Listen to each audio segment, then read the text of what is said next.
Agile release planning is the common scheduling method used in Agile projects.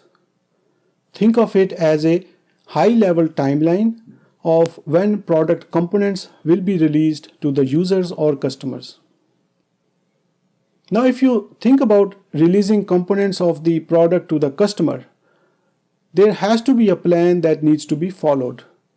Such a plan is usually called a roadmap that may have been developed from the product vision. Each release happens after few iterations, which are sometimes called sprints. So there is a product vision, which is used to develop a product roadmap. This in turn helps in preparing a release plan. Now, one important thing to remember here is that planned releases may change in future, and it may ultimately impact the roadmap too. This happens because the schedule is very fluid and it changes with each iteration. Each release will occur after certain numbers of sprints have been completed.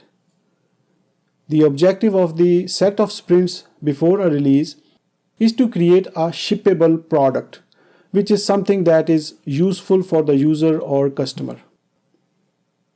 For example, an online form has been created and released to users, but there is no database connection. Users cannot use the form to input any data, so this form cannot be considered a shippable product. Now, what makes something a shippable product? It will typically consist of features and functions. Multiple sprints are working on completing a feature. This means that there will be multiple tasks that will be carried out in each sprint to move toward completing the feature. In other words, sprints are planned by taking features and breaking them down into tasks. This planning is called iteration planning or sprint planning. So summarizing these points, Agile scheduling takes shape through iteration planning and release planning.